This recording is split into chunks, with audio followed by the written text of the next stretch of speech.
And welcome back to the Retro Review. I am the Bearded Geek, and joining me as always is Mikey the Freak. What's up? And Hello. we are back. We took a little small break for the holidays, and we are back.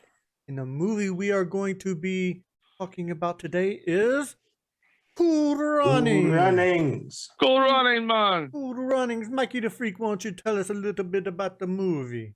That was the worst Jamaican accent ever. It was. And extremely racist. Didn't mean for that to come off that way. Oops. So I'm going to read off IMDb a very good analogy and a plot summary for this movie. 4 Jamaicans formed their country's first ever bobsled team to compete in the upcoming 1988 Winter Olympics. They enlist the help of a disgraced former Olympic gold winner to reluctantly coach them. However, when they reach Canada, they're treated as outsiders by the other teams who fear they'll only succeed in embarrassing the sport. Which kind of makes sense. We're talking about the 1988 Winter Olympics. We're talking about Jamaica being a hot country. Very hot. And it kind of comes down to 3 track runners that are up for the Summer Olympics for the following year. And because of this one character, which is by the name of Junior, he falls and trips the other 2, Yul Brenner and DeRice. So DeRice, yeah, sorry. DeRice is on fire. His last name is The Gravy. DeRice, the Gravy. Oh, shit. Can't get away with it too. So where was I at? So when Junior trips them and falls by mistake, of course, it was an accident. Their dream of becoming Olympic competitors was squashed in that one instance. So what's the best ever way to get to the Olympics? Well, in 3 months, we have the Winter Olympics coming up. So how can I get to the Winter Olympics? You're a Jamaican. So they find John Candy, which is Irving Blitzer. Mm-hmm. So of course played by the late great John Candy. Finds out he was a bobsled gold medalist that was friends with his father. Shut up. It was friends. Yes, I think that is right. Yes, I think so. If you just went like this, you'd be Stephen Hawking. So he's friends with his father. And he still lives on the island. Tries to get his help, and basically John Candy he made the comment that track stars or track runners always made the best bobsledders. So sure enough, they head to the Olympics. They qualify. They borrow a bobsled. Everybody laughs at them because they think it's an embarrassment. What the hell's Jamaica doing here in a cold country?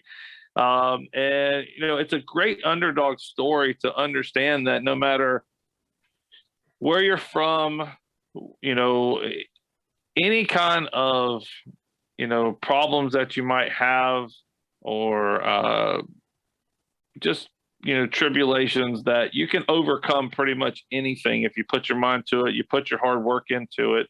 They never backed down. They wanted to be the best. DeRice wanted to be like the Swiss team because the Swiss was the best bobsledding team, so why not be like the best, right? But they missed that click. They missed that team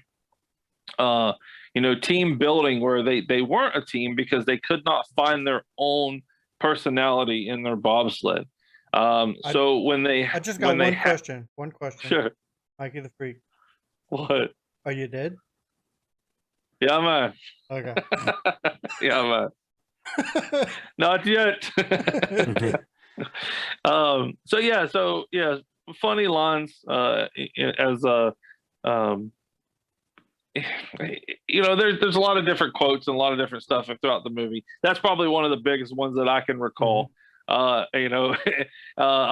when he's trying to put his helmet on, he hits the top. John Candy hits I do love that scene. Coach, I can't get my helmet on. Thanks, Coach. Thanks, Coach. What I'm here for. But again, yeah, they wanted to be the best. Once they found their rhythm, found their rhyme, it's bobsled time. Had to do it. I see what you did there. Yes, see what you did there. It was funny. But yeah, so they propelled. Even though they did not, win gold, they were still fast. They qualified fast. They had an opportunity to get that gold, and then they lost their. I guess you could say their. There was a mechanical failure. Yeah, there was a mechanical failure. and their blade fell off. Has a very bad accident, but they never quit. Yep. They wanted to cross that finish line, so they picked up their bobsled, crossed that finish line, and then earned the respect from every bobsledder. And the infamous slow you gotta have clap. The slow clap. Yeah, the infamous slow clap, man. There are so many movies with the slow clap, and I completely forgot about it. So when they started doing it, I was like, "Oh shit, there it is!" Well, it is. I love the slow clap. The 80s and 90s known for the slow clap. Yes, very much so. In every sports movie. Yes. Yeah. Oh. It's like, yes, I love it. Yes. One person starts it, everybody, and then yeah.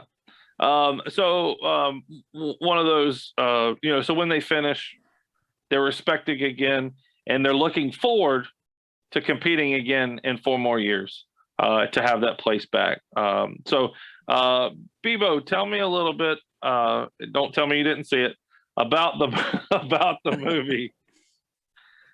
Kind of like what are your favorite parts, and what did you like about that? I didn't see it. Yeah, I think you did. No. And that's why we keep them around, folks. Yeah. It's great to be part of a podcast that reviews stuff that I've never seen. But no, I love this movie. Some of my favorite parts involve anything in there that it seems like Dougie Doug who played Sanka was involved in. I love the scene where they finally arrive in Calgary, and they go to walk out and the doors open and they all freeze and they're just sitting there staring, and Yul Brynner's bag drops to the ground and they're like, it's too cold. And then Seika runs in and literally puts on every item of clothing he brought and then put his bag over him. Yeah. And then he comes outside and Derice is sitting there and he goes, Seika, what you smoking? He's like, I'm not smoking. I'm breathing. I like how Seika always had his lucky egg. Want to kiss my lucky egg? No. What was real scary is I think when it first started, it was the whitest yellowish. By the time they ended and he pulled it out, I think it was gray. The egg, it's like a brownish. Scary. It was a little scary. But it helped him, so that's, I guess, what it was meant to be. I also love the part when they're at the country bar and they get into the fight, and my favorite is when Dougie Doug's sitting there and he's doing line dancing, and he's swapped hats with a lady there, so he's wearing her cowboy hat, she's wearing his Rastafarian hat, and he goes, excuse me, missing, and then he runs and jumps over the table yelling yippee-ki-yay. And I was just like, yeah, I could definitely see that happening in a bar. But I thought throughout it had a very good sense of this is serious, but a lot of comedy thrown in. Mm-hmm. Yeah. What about you, Bearded Geek? What did you like about it? It was your typical, 90s Disney movie. It it had the like Mikey the Freak said, it had your overcome aspect, it had the humor, it had the realism aspect of it, because this is based on a true story. So it had all those things come together, and it made a really good movie. I thought it was it had good pacing, it had the humor, it had the realism of it, sort of. It was enjoyable. I didn't get I didn't get bored when watching it. I actually laughed out loud a few times. Same here. Some of the spots Yeah, that it's we fun. some of the spots that we originally mentioned. It's just a fun movie. Like when they're trying to recruit John Candy's character, and He's and chasing him with the pool stick. yeah, chasing him with his pool stick, but he's always referred to as Yeah. Sled God. Dougie Doug's character Oh, yeah. just refers to, "How's it going, Sled God?" It's just funny. I mean, simple, small things just made the movie. Um, it Yeah. it was enjoyable. Mikey, And they kind of talk about it as it is a true story, but we mentioned in the past that they're always true stories, but they have to have some kind of fluff yeah, in there to make it entertaining, because right. they probably don't have all the facts, so they go from, this was their qualifying time and this is how they trained, but yet they add that added fluff for the movie Yeah, there's to a make it lot added. enjoyable and entertaining. Yeah. There was a lot added. Like I said, it was based on a true story. Correct. Yeah. Definitely not the true story. It's not like it's a documentary or anything. Yeah. Correct. Yeah. Makes sense. Mikey the Freak, since you started us off, man, what was your go ahead and give us your rating on this movie? Yeah, I give the movie. I'm going to give the movie an 8. I love John Candy. He was gone way too soon, 1994. Agreed. Such a great, enjoyable actor in a lot of the movies that he has. And this one, he was funny. He has that serious part in a lot of his movies too. But the Dougie Doug he was the comedic part of it, and then you got the guy Yul Brynner, funny ass names, Senka Coffee, Yul Brynner. So the names were just also a cute play, as you can say, with the characters. But fun, enjoyable. If it were to come on, I'd definitely sit down and watch it. Oh, yeah. It makes you want to kind of go back to go online and look up the 88 Jamaican bobsled and kind of see where the facts are compared to what Disney did with the movie. Those are always fun and how it's entertaining. But yeah, a solid 8. And I definitely would recommend this to everyone of all ages. If you haven't seen it already, and it was a big hit in 88. I'm sorry, 93. I'm still thinking of something else. The 88 Olympics. But it was a big hit in the early 90s. So it was one of those movies to where, like, okay, I'll watch it. But highly entertaining and like a sleeper movie. Yeah. You don't expect a lot of things, but very entertainable and very enjoyable when you actually watch the movie. So yeah, solid 8 for me. Bebo, what you think, Bo? I'm right there with you. I'd give it a solid 8. It's a great movie. I loved it when I was a kid. I love watching it now. It's not something that loses momentum over time. Like, it's something you can still watch. It still gives you the same feels. It still lets you enjoy everything. The comedy holds up just as good today as it did back then. Yeah, I forgot how funny this movie was. So did I. I caught myself, like the Bearded Geek said, I caught myself laughing out loud quite a few times during the movie. Yeah. I love Dougie Doug in this movie as Senka. He was one of my favorite characters. With him, everything from reading Sled God, all the way up to the little things like him arguing about the fact that he should have been the driver instead of Derice of the bobsled because he's the push cart, the push cart derby champion of Jamaica. He's like, I am the driver. I drive.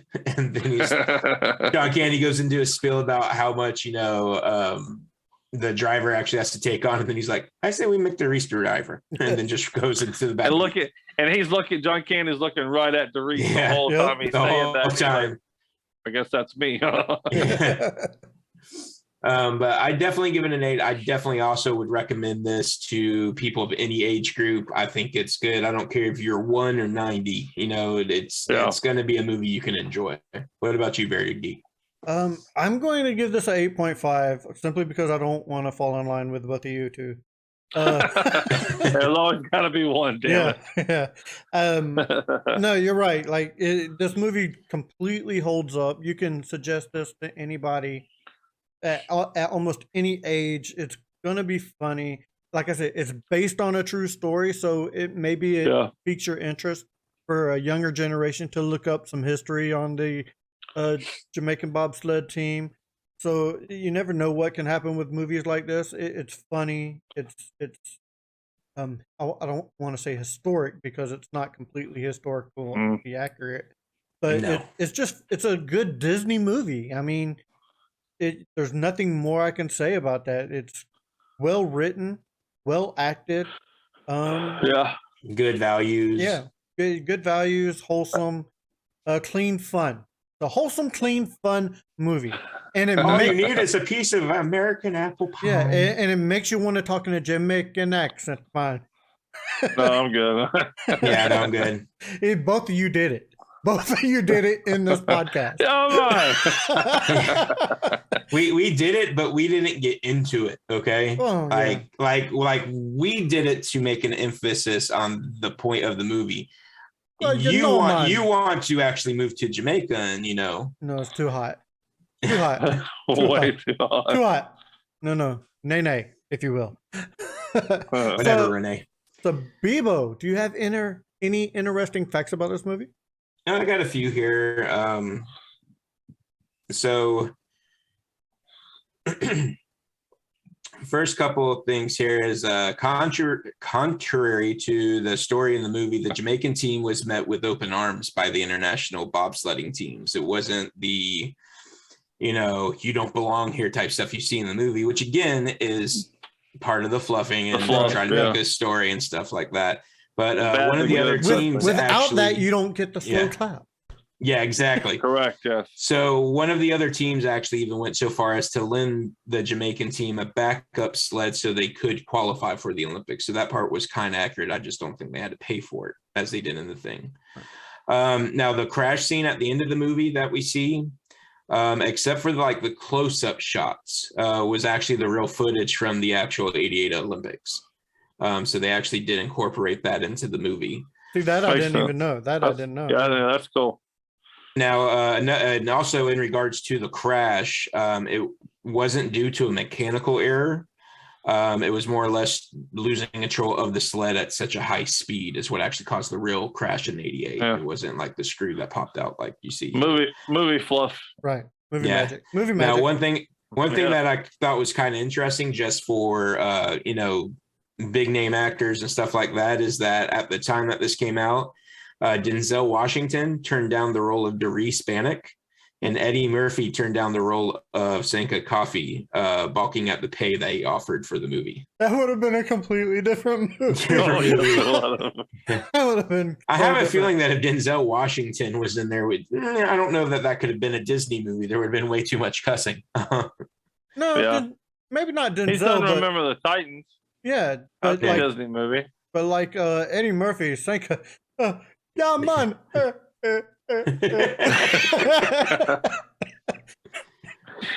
Yeah, I don't think they could have done it. No. It's always funny when we do these and we talk about what actors turn down these roles. It makes a completely different movie because we have everything such in our heads on these actors, and if you get like a Denzel Washington there, like you said, I don't even know if it would have been that entertaining. No. Denzel's a very good actor, but he doesn't do comedy. He's a serious actor. Yeah, he's very much a serious, dramatic. But Doris wasn't really funny in the movie, though. It was really. There were a couple parts of it though, like when he's at the kissing booth and his girlfriend or fiance or whatever it is walks up. Yeah, I don't see Denzel being able to pull off that kind of. I don't see him being able to pull off the joy and happiness that the actor who played Maurice actually did. You know what I mean? Yeah. Not Maurice. Doris. Or Doris. Oh yeah, Doris. I apologize. Like Mikey said, this was the final John Candy film to be released before he died of a heart attack. The last movie he actually did, which was Wagons East, was actually released after he died. He died during the filming of that. Like Candy died 5 months after this film was apparently released. And that's just a few of the things. If you go onto IMDb or anything like that, you're going to find a crap ton about this, especially about the Jamaican team from the '88 Olympics. So definitely give that a look. Definitely. And they don't look nothing like the actors that portrayed the actual, team. The team itself. I don't think they did very well with what do they call it?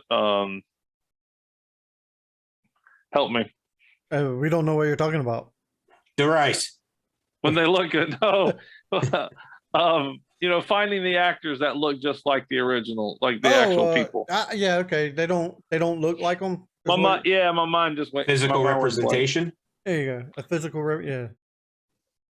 I don't know where you're going with this. Okay, well, moving on. Sure. Moving on. They're not clones, people. Yeah. That's what he's trying to say. Moving on. I'll figure it out in a second. Moving on. I do not really have there was not a whole lot of memorabilia for this movie, so I don't have a memorabilia representation for this movie. But, Mikey the Freak, do you have anything for Related Real? No. Okay. Well, no. I believe that does it for this episode. No, I picked two actors. One, I did pick Dougie Doug. He didn't really do tons of movies. The biggest thing that I remember him on was The Cosby Show, where he did 95 episodes of The Cosby Show. So he was quite a regular on that show. He did do the movie Class Act, which was one of his first couple movies. Remember that one with Kid and Play? Barely. Exactly. You might be the only one. Love this. And also he did voice work. Like he did Shark Tale. He did Bernie in Shark Tale. Oh.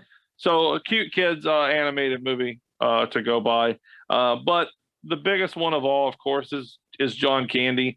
There's been so many movies that he put out before he passed away in 1994. The one that has always been true, near and dear to my heart, of course, is Spaceballs. Barf, of course. That's probably one of the biggest movies that I enjoyed him in. My next one would have to be Nothing But Trouble, 1991. If you haven't seen that one, Dan Aykroyd, Chevy Chase, hilarious movie. Again, you're getting all your Humpty Hump, right? The dude from the Humpty Hump is in there, right? Yes, he is. yes, from Digital Underground. So that those are movies where they did a lot where his Saturday Night Live characters, his SCTV characters. What was the skit TV that he had? It was based out of Chicago, where they all were in. They're comedy performers. Somebody will have it. If you guys know, it's a group where all of them were together. They did skit comedies. Is it the Growling? Is it the Growling? I don't remember if they were in part of the Growlings, but it was a similar theatrical group like that. If you know it, leave it down in the comments. Yeah, absolutely. Had to been in the early 80s, late 70s, before they started SCTV with John Candy, and then before Chevy Chase and them went with Saturday Night Live. But the last one that I like, and it's always I know it's a fan favorite, is Uncle Buck. Yes. That's always a great movie. Another one funny, Great Outdoors. One of my personal favorites I like is Armed and Dangerous. Armed and Dangerous, yes, Eugene Levy. Yes. Also his SCTV partner and cohort. So again, I think he was gone way too soon. Same thing, we talk about John Belushi in the past. Just those actors nowadays, I would assume with his health, he could still be alive to this day in 2022, and still be putting out great movies. And it's funny and comedic, just like Dan Aykroyd and Chevy Chase and Eugene Levy. I think he would have gone just as far. So great movies, watch them. Just go through the list. Every one of them that I think John Candy does is always hilarious. Every one of them. Agreed. Well, as we come to a close, I want everybody to do the YouTuber things. If you like this video, give us a thumb in. Hit that bell, like, subscribe, all that good stuff. So as we come to a close now, this does it for, gosh, I'm screwing up the outro. So that does it for this episode of Back to the Retro Review. For Mikey the Freak and Bebo, I am the Bearded Geek saying keep it retro, everybody.